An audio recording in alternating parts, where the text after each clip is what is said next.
Auxiliary nursing and midwifery অর্থাৎ ANM, general nursing and midwifery অর্থাৎ GNM 2025 2025 সালের জন্য registered candidates sign in. Examination name হচ্ছে কি JWB auxiliary nursing and midwifery এবং JWB general nursing and midwifery অর্থাৎ GNM. ঠিক আছে, অ্যাপ্লিকেশন নাম্বার যাদের রেজিস্টার করা আছে অলরেডি অ্যাপ্লিকেশন নাম্বার দেবে, পাসওয়ার্ড দেবে এবং সিকিউরিটি পিন দেখতে পাচ্ছ, এই যে পিন, এটা পিনটা কিন্তু এখানে দেবে, সাইন ইন অপশনে ক্লিক করবে। এবারে যারা নতুন করে রেজিস্ট্রেশন করবে, যারা এর আগে ফর্ম ফিল আপ করোনি কিংবা করেছো পাসওয়ার্ড ভুলে গেছো, কোনো রকম ঝামেলা করতে চাইছো না, একদম নিউ ক্যান্ডিডেট রেজিস্ট্রেশন অপশনে ক্লিক করো। এখানে একবার ক্লিক করো, নতুন একটা পেজ তোমার সামনে ওপেন হয়ে গেছে। একটু স্ক্রল ডাউন করে নিচে চলে আসো, একদম নিচে চলে আসবে, এখানে লেখা আছে আই এগ্রি অর্থাৎ সম্মতি দিচ্ছ, কোনো পড়ার ঝামেলা নেই, একদম ক্লিক করো। রেজিস্ট্রেশন ফর্ম, নিজের নাম দেবে, ক্যান্ডিডেট নেম, ফাদার্স নেম দেবে, মাদার্স নেম দেবে, ডেট অফ বার্থ দেবে, ঠিক আছে, জেন্ডার সিলেক্ট করবে, আইডেন্টিফিকেশন টাইপ সিলেক্ট করবে। So hello friends, welcome to LT master.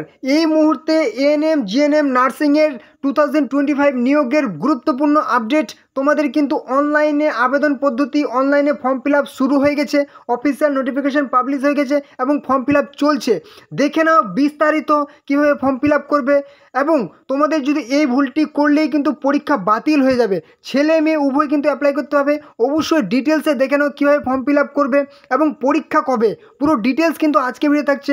তোমরা কারা কারা অ্যাপ্লাই করতে পারবে, ঠিক আছে, কত বয়স লাগছে, সিলেবাসে কি চেঞ্জ হয়েছে এবং কি কি ডকুমেন্টস লাগছে, পুরো ডিটেলসে আজকে বলে দেবো এবং পুরো ডিটেলসে ফর্ম ফিল আপ পদ্ধতি দেখিয়ে দেবো এবং পরীক্ষা কবে সেটাও পুরো গাইড কিন্তু তোমরা আজকে ভিডিওতে পেয়ে যাবে। তো চলো মূল ভিডিও ফিরে যাই। পুরো অফিসিয়াল নোটিফিকেশান পাবলিশ হয়ে গেছে West Bengal joint entrance examinations board, যেখানে তোমাদের শিডিউল অফ এএনএম জিএনএম অর্থাৎ কবে কোন তারিখে কি হচ্ছে পুরো ডিটেলস কিন্তু এই ভিডিওতে পেয়ে যাচ্ছ, এই নোটিফিকেশানে পেয়ে যাচ্ছ। তোমাদের ইনফরমেশান বুলেটিন পাবলিশড মানে পুরো ডিটেলস যেখানে থাকে সেটা হচ্ছে 28/8/2025 পাবলিশ হয়েছে। এবার হচ্ছে online application with payment fees, মানে তোমাদের ফর্ম ফিল আপ কিন্তু শুরু হয়েছে আজকে থেকে 4/9/2025 বিকেল 4টা থেকে তোমরা কিন্তু ফর্ম ফিল আপ করতে পারছো। ঠিক আছে, মানে তোমাদের কিন্তু সেপ্টেম্বরের 4 তারিখ থেকে ফর্ম ফিল আপ শুরু এবং কিন্তু সেপ্টেম্বরের 15 তারিখ পর্যন্ত তোমরা ফর্ম ফিল আপ করতে পারবে। সেপ্টেম্বরের 4 তারিখ থেকে সেপ্টেম্বরের 15 তারিখ পর্যন্ত তোমরা ফর্ম ফিল আপ করতে পারছো। এবারে তোমাদের যদি কোনো রকম ভুল হয়ে যায়, online correction, downloading revised confirmation page, ঠিক আছে, অ্যাপ্লিকেশন সেই ফর্মটা তোমরা ডাউনলোড করতে পারবে এবং যদি কোনো রকম ভুল হয়ে যায় সেটা কিন্তু তোমরা কারেকশন করতে পারবে, কোনো চিন্তার কারণ নেই। 17/9/2025 থেকে 18/9/2025, ঠিক আছে, মানে সেপ্টেম্বরের 17 তারিখ থেকে 18 তারিখ তোমরা কিন্তু কারেকশন করতে পারছো। এবার কি বলেছে, পাবলিকেশন অ্যান্ড অফ কী হচ্ছে ডাউনলোডেবল অ্যাডমিট কার্ড, মানে পরীক্ষার তোমরা অ্যাডমিট কার্ড ডাউনলোড করতে পারবে হচ্ছে 10/10/2025 এবং থেকে 19/10/2025, মানে অক্টোবরের তোমরা কিন্তু 10 তারিখ থেকে অক্টোবরের 19 তারিখ পর্যন্ত তোমরা অ্যাডমিট কার্ড ডাউনলোড করতে পারবে। এবং এখানে কিন্তু তোমাদের ডেট অফ এক্সামিনেশন পরীক্ষার তারিখ দিয়ে দেওয়া হয়েছে, মানে কত ফার্স্ট দেখতে পাচ্ছ 19/10/2025, মানে সেই অক্টোবরের 19 তারিখে কিন্তু তোমাদের পরীক্ষা হবে।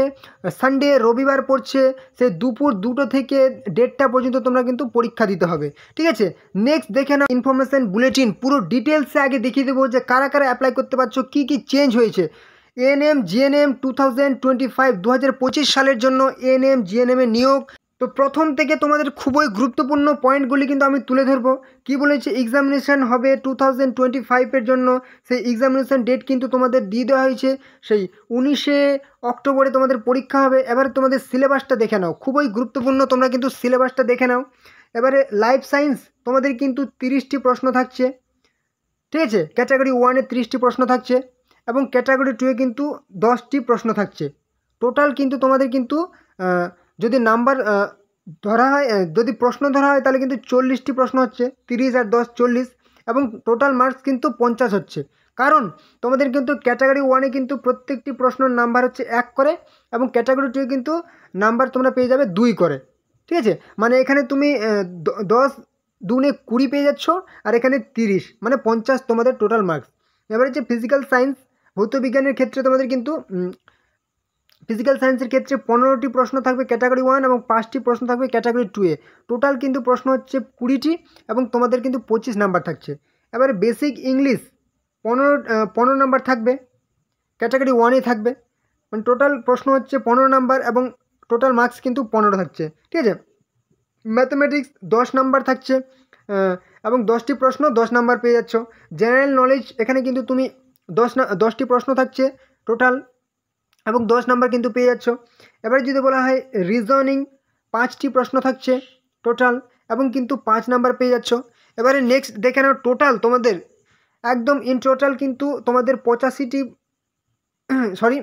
ইন টোটাল কিন্তু ক্যাটাগরি 1-এ 85টি প্রশ্ন থাকছে এবং ক্যাটাগরি 2-এ 15টি, মানে ইন টোটালে তোমাদের যদি ধরা হয় তাহলে কিন্তু 100টি টোটাল প্রশ্ন এবং 115 হচ্ছে নাম্বার। ওকে, এবারে নেক্সট, পরীক্ষায় যদি পাস করতে চাও চোখ বন্ধ করে কোনো কথা না বলে তুমি এই বইটা কিন্তু কিনে নাও। এএনএম জিএনএম প্র্যাকটিস সেট 2025 সালের জন্য ইন বেঙ্গলি, বাংলা ভাষায় পুরোপুরিভাবে 30 প্র্যাকটিস সেট, ঠিক আছে। এএনএম জিএনএমের জন্য সব থেকে সেরা বই, এই বইটা কিন্তু তোমরা কিনে নাও, ঠিক আছে, আজকেই কিনে নাও। তোমাদের আমি কিন্তু ডেসক্রিপশানে লিঙ্ক দিয়ে দিয়েছি, ঠিক আছে। সেই লিঙ্কে ক্লিক করে তোমরা যদি অনলাইনে কিনে নাও তাহলে কিন্তু তোমরা অনেক ছাড়ে পেয়ে যাবে। ভিডিওর মধ্যে তোমরা ছোটো ছোটো লিঙ্ক দেখতে পাচ্ছ বইয়ের, সেই লিঙ্কে ক্লিক করে তোমরা অনলাইনে কিন্তু বইগুলি কিনে নাও, আজকে অর্ডার করে দাও। কমসে কম বইটা তোমরা দেখে নাও, যদি পছন্দ হয় অবশ্যই কিন্তু তোমরা আজকেই বইটি অর্ডার করে নাও, ঠিক আছে। এএনএম আর জিএনএম 37 প্র্যাকটিস সেট 2025 সালের জন্য বেঙ্গলি ভার্সানের সব থেকে প্র্যাকটিস সেট বুক, অবশ্যই কিন্তু এই বইটি তোমরা এই বইটিও কিনে নিতে পারো। নেক্সট দেখো, বইয়ের লিঙ্ক দেওয়া আছে, তোমরা কিন্তু লিঙ্কে ক্লিক করে বইগুলি কমসে কম দেখে নাও, কিনবে না পরের কথা। West Bengal auxiliary nursing and midwifery, দারুণ বই, গাইড বুক, ঠিক আছে। ANM GNM guide book, 7500 MCQ আছে। এই বইটা কিন্তু একদম 1 নাম্বারে বলবো, সব থেকে সেরা বই বলবো আমি, ঠিক আছে। তপোদী পাবলিশার্সের এই বইটা অবশ্যই তুমি যদি কোয়ালিফাই করতে চাও পরীক্ষায়, অবশ্যই কিন্তু সাথে রাখতেই হবে তোমাকে এই বইটা, ঠিক আছে। যে লিঙ্ক দিয়েছি লিঙ্কে ক্লিক করে কিনে নাও। এছাড়াও তোমাদের যদি পছন্দ হয় এই বইগুলোও কিন্তু কিনতে পারো। কী আছে, winners ANM GNM guide MCQ book Bengali ভার্সানে, ঠিক আছে, খুবই ভালো বই, অবশ্যই কিন্তু কিনে নাও পরীক্ষায় কোয়ালিফাই করতে চাইলে। ওকে, নেক্সট দেখে নাও, সেই ওএমআর বেস তোমাদের কিন্তু প্রশ্ন হবে, যেখানে তোমাদের ক্যাটাগরি এগুলো সিলেবাস সম্পর্কে অনেক ডিটেলসে বলে দেওয়া হয়েছে। তোমরা কিভাবে নোটিফিকেশানটা পাবে সেটাও আমি দেখিয়ে দেবো। তোমরা নোটিফিকেশানটা একদম ডাউনলোড করে নেবে, সিলেবাসটা অবশ্যই ডিটেলসে দেখে নেবে, এবং তোমাদের যেরকম বইগুলি বললাম অবশ্যই কিন্তু কিনে। এবার তোমাদের এখানে চলে আসো, কি বলেছে এখানে বয়সের ব্যাপারটা বলি, ঠিক আছে। অবশ্যই কিন্তু ক্যান্ডিডেটকে কী পাস হতে হবে, অবশ্যই তোমাদেরকে শুধুমাত্র বলেছে সিটিজেনশিপ অফ ইন্ডিয়া, মানে ভারতের তুমি যে কোনো must be domicile of West বেঙ্গলের কিন্তু ভারতের বাসিন্দা এবং ওয়েস্ট বেঙ্গলের কিন্তু স্থায়ী বাসিন্দা হতে হবে, এবং তোমাকে কিন্তু অবশ্যই 12 পাস হতে হবে। উচ্চ মাধ্যমিক 10+2 উচ্চ মাধ্যমিক পাস হলে তুমি কিন্তু অ্যাপ্লাই করতে হবে, আর কোনো রকম যোগ্যতা লাগবে না। ন্যূনতম বয়স কিন্তু 17 বছর, ঠিক আছে, 17 বছর বয়স হলে তুমি অ্যাপ্লাই করতে পারছো। 31/12/2025 অনুযায়ী তোমাদেরকে 17 বছর বয়স হতে হবে। ম্যাক্সিমাম কিন্তু বয়স কোনো আপার এজ লিমিট নেই, অর্থাৎ তুমি 40, 45, 50, 55, 60 বছর বয়স পর্যন্ত অ্যাপ্লাই করতে পারছো, ঠিক আছে। যেখানে অনলি এএনএমের ক্ষেত্রে শুধুমাত্র মহিলারা অ্যাপ্লাই করতে পারবে, এবং জিএনএমের ক্ষেত্রে মেল ফিমেল পুরুষ মহিলা সবাই কিন্তু অ্যাপ্লাই করতে পারছো, ঠিক আছে। তো তোমার যেখানে কিন্তু আপার এজ লিমিট এএনএমের ক্ষেত্রেও নাই, আর জিএনএমের ক্ষেত্রে আপার এজ লিমিট নাই, ঊর্ধ্ব বয়সের সীমা নেই, ঠিক আছে। এবার কী বলেছে, অবশ্যই তোমাকে এডুকেশনাল কোয়ালিফিকেশান যেটা বলে দিলাম উচ্চ মাধ্যমিক পাস কিন্তু হতে হবে, ঠিক আছে, এবং 5% total marks is relaxable for SC ST OBC, অবশ্যই কিন্তু 5% ছাড় দেওয়া হবে যারা হচ্ছে SC ST OBC। এখানে তোমাদের অ্যাপ্লিকেশন ফিসের ব্যাপারটা বলে দিই, এখানে কিন্তু যারা হচ্ছে SC ST OBC ক্যাটাগরির মধ্যে পড়ছে, OBC A এবং OBC B তারা কিন্তু, এবং EWS ওরফ্যান ক্যান্ডিডেট তাদের কিন্তু 300 টাকা করে অ্যাপ্লিকেশন ফি লাগবে, এবং বাকি যে সমস্ত ক্যান্ডিডেট আছে আদার্স ক্যান্ডিডেট তাদের কিন্তু 400 টাকা করে অ্যাপ্লিকেশন ফি লাগছে। ওকে, তো তোমাদের যে ফর্ম ফিল আপ করবে দেখিয়ে দেবো এখনই আমি। তো একটা গুরুত্বপূর্ণ কথা, it is not possible to correct any primary registration data, ঠিক আছে, মানে সেই রেজিস্ট্রেশন করার সময় তোমার নাম বলো, father's name, mother's name, domicile এবং ডেট অফ বার্থ, মানে কোথাকার বাসিন্দা এবং ডেট অফ বার্থ, সেটা কিন্তু তোমার কোনোভাবেই পরবর্তীতে চেঞ্জ করা যাবে না, মানে এটা তোমাকে খুব ভালো করে কিন্তু একদম ফিল আপ করতে হবে, ঠিক আছে। নিজের নাম, বাবার নাম, মায়ের নাম, ঠিক আছে, এবং ডোমিসাইল এবং ডেট অফ বার্থ এটা কিন্তু পরবর্তীতে চেঞ্জ হবে না, এবং বাকি যে তুমি সেই আরও ইনফরমেশান দিতে হবে ফর্ম ফিল আপের সময়, সেগুলো কিন্তু তুমি চেঞ্জ করতে পারবে, ঠিক আছে। কিন্তু এই যে ইনফরমেশানটা দেখালাম, নাম, বাবার নাম, মায়ের নাম এবং আর সেই ডোমিসাইল, সেটা কিন্তু কোনো মতেই চেঞ্জ করা যাবে না, অতএব খুব ভালো করে করতে হবে। তো এবারে এখানে আর গুরুত্বপূর্ণ সেরকম কিছু নেই। আপাতত যদি তোমাদের জানার কিছু থাকে সেটা কিন্তু কমেন্টে অবশ্যই লিখে দেবে, ঠিক আছে? যে এটা বুঝতে পেলাম না, তাহলে কিন্তু আমি অবশ্যই সলভ করে দেওয়ার চেষ্টা করব। যদি কোনো কিছু জানার প্রশ্ন থাকে অবশ্যই কিন্তু কমেন্টে বলবে যে এটা বুঝতে পারলাম না ঠিকমতো, ঠিক আছে? এবং অবশ্যই তোমরা চ্যানেলে যারা নতুন আছো অবশ্যই কিন্তু চ্যানেলটিকে সাবস্ক্রাইব করে দাও, তাহলে সমস্ত রকম চাকরির আপডেট, ঠিক আছে, কবে কোন দিন কোন চাকরির ফর্ম ফিল হবে সবই কিন্তু তোমার গুরুত্বপূর্ণ চাকরির আপডেট এই চ্যানেলে কিন্তু সবার আগে পেয়ে যাবে। অবশ্যই চ্যানেলকে সাবস্ক্রাইব করে দাও। আর হ্যাঁ, অবশ্যই ভিডিওটি তোমাদের বন্ধুদের সাথে কিন্তু শেয়ার করে দাও, যাতে তোমাদের বন্ধুরাও এই গুরুত্বপূর্ণ চাকরির ফর্ম ফিল আপগুলি করতে পারে, ঠিক আছে? তো চলো এবার দেখে নেবো যে ফর্ম ফিল আপটা কীভাবে করবো। Okay, Paschimbanga joint entrance examination board, West Bengal joint entrance examination board, এটা কিন্তু তোমাদের ফর্ম ফিল আপ করার অফিসিয়াল ওয়েবসাইট। এটার লিঙ্ক তোমাদের আমি ডেসক্রিপশানে দিয়ে দিচ্ছি। সেই লিঙ্কে ক্লিক করা সরাসরি তোমরা এরকম ইন্টারফেসে চলে আসবে, এরকম এই জায়গাতে চলে আসবে। এখানে আসার পর দেখতে পাচ্ছ তোমার যদি এই ইন্টারফেসটা ওপেন না হয় তাহলে কিন্তু তুমি ক্লিক করবে এক্সামিনেশান এই সেকশানে ক্লিক করবে, তারপর এএনএম জিএনএম সেকশানে ক্লিক করবে। এরকম কিন্তু তোমার সামনে একটা ইন্টারফেস ওপেন হয়ে যাবে, যেখানে তুমি দেখতে পাচ্ছ কি তোমার যে টেন্টেটিভ ডেট অফ এক্সামিনেশান 19/10/2025, ঠিক আছে? মানে অক্টোবরের 19 তারিখে তোমাদের পরীক্ষা হবে এবং কিন্তু 4ই সেপ্টেম্বর থেকে 15ই সেপ্টেম্বর তোমাদের কিন্তু ফর্ম ফিল আপ চলবে। তো দেখে নাও এখন তোমাদের ফর্ম ফিল আপ কীভাবে করবে। একটু স্ক্রল ডাউন করে নিচে চলে আসো। এখানে দেওয়া আছে কি একদম পরিষ্কার করে এখানে লেখা আছে online application form submission for ANM and GNM. এখানে তুমি একটা ক্লিক করে দাও। এখানে ক্লিক করলে তোমার সামনে একটা নতুন কিন্তু ইন্টারফেস ওপেন হয়ে যাবে। এখানে তুমি একদম ওকে অপশানে ক্লিক করে দাও।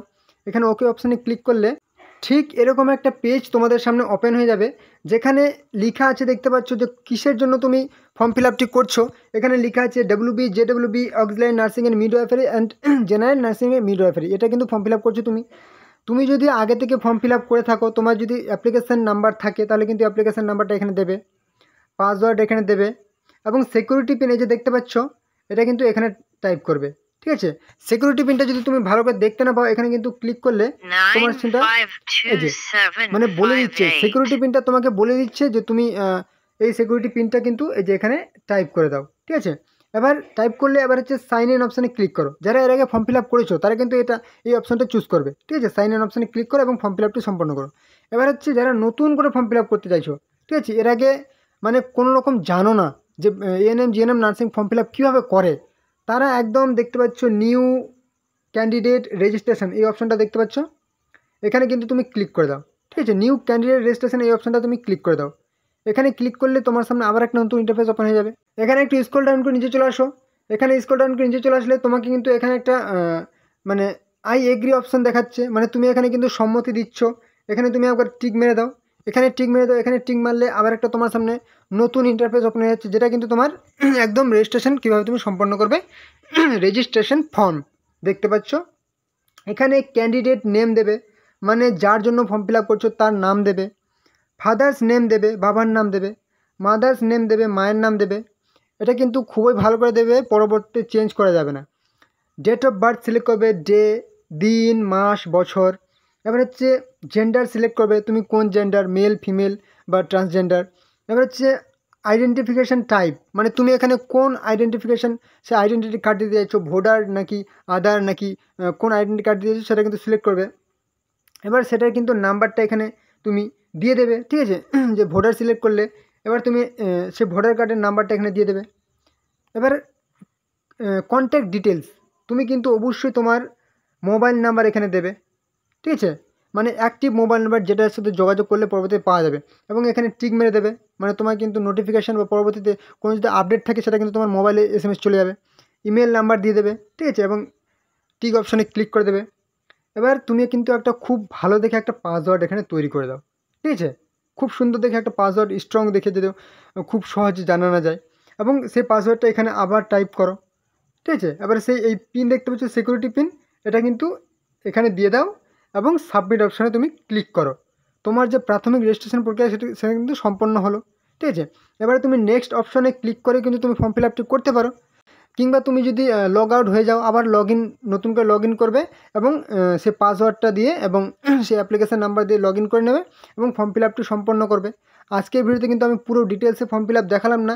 যদি কোনো সমস্যা হয় তাহলে কিন্তু কমেন্টে জানাবে। এবং যদি তোমরা পুরো details form fill up process দেখতে চাও যে কীভাবে ফর্ম ফিল আপটা করবো পুরো ডিটেলসে দেখিয়ে দিন, তাহলে কিন্তু অবশ্যই কমেন্ট করবে যে আমাদের একটা নতুন ভিডিও দিয়ে দিন, আমরা কীভাবে ফর্ম ফিল আপ করবো বুঝতে পারছি না, তাহলে কিন্তু আমি একটা নতুন ভিডিও দিয়ে দেবো এটার জন্য, ঠিক আছে। তো তোমরা ফর্ম ফিল আপটি অবশ্যই কিন্তু যত তাড়াতাড়ি পারো ফর্ম ফিল আপটি করে নাও এবং প্রিপারেশান কিন্তু শুরু করে দাও, কিন্তু হাতে আর কয়েকটা দিন আছে, ঠিক আছে। হাতে আর কয়েকটা দিন, 19 সেই অক্টোবরে কিন্তু তোমাদের পরীক্ষা, ওকে। তো অবশ্যই ঝট করে ফর্ম ফিল আপটি করে নাও, সমস্যা হলে কিন্তু কমেন্টে জানাবে, ওকে। তো চলো আজকে ভিডিও এটুকুই, আশা করি তোমাদের গুরুত্বপূর্ণ ইনফরমেশন প্রোভাইড করতে পেরেছি।